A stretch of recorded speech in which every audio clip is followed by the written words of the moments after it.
Reality's sort of sinking in now because here it is. So I'm very proud of the team and for that sort of misfit boat that's finally found its stride and had a race win. So incredibly excited.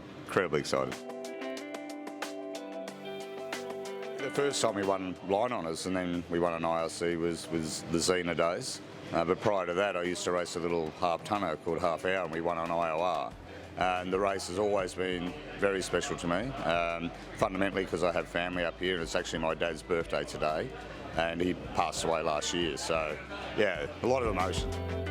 The team are brilliant. I'm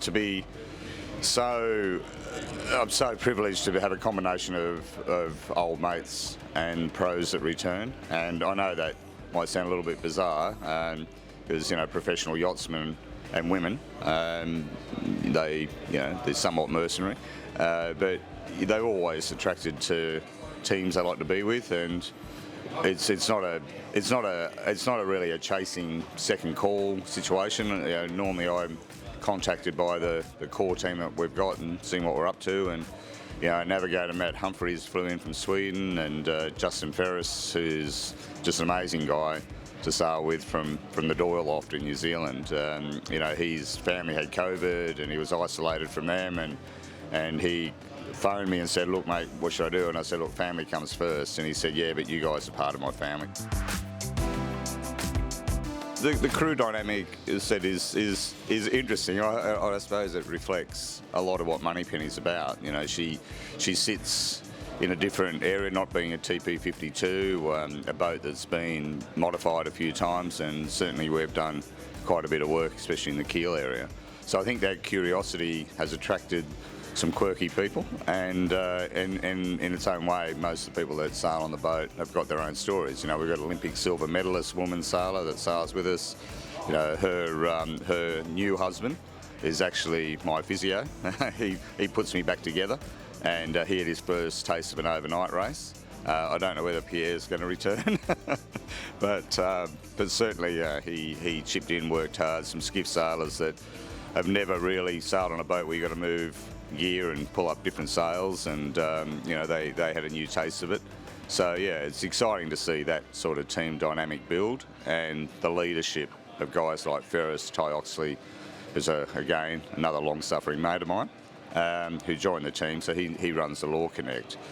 So seeing where Ty's come from over the years, from back when we used to race together, and where he is today, and that level of discipline that he brings to the team, it's good to see. So I'm happy to run the water ballast and do what I'm told as part of the team. So yeah, my job as skipper is to try and smooth the waters when things are getting a little bit animated. But other than that, supply the best product that we can, which is the yacht. So yeah, so I'm proud of my Noakes boatyard team and what they've been able to achieve with the yacht. And Friday afternoon we always have a bit of a gathering of the Noakes staff and chill out as the end of the week. But the boys were all washing the boat, last Friday. So it goes to show that they all chipped in. There's a lot that's said about the TPs that can actually push each other, which motivates them and actually raises their performance. And the small incremental gains that they've been able to make in their boat speed has not, well, it's been reflected in their handicap because that's the way the rule works. So that them pushing themselves is also something that makes the big boats work even harder as well. So it's sort of they're not on the same bit of water, but they're still ever present. For us, Whisper has been our main rival for some years, so that's where we directed our initial attention. So we have, like the TPs have, we have someone to race against. A couple of years ago, Cruising Yacht Club reached out to me and asked me if I was interested, and it is my favourite race, so it was an easy sell. So we signed up for a number of years. It's an interesting dynamic where you sponsor a race and you compete in the race and then you win the race. And that's obviously a bit of added excitement, I suppose, where I sit as the race sponsor. It's really a vindication. I had somewhat a belief that the boat in certain conditions would sail well to its rating.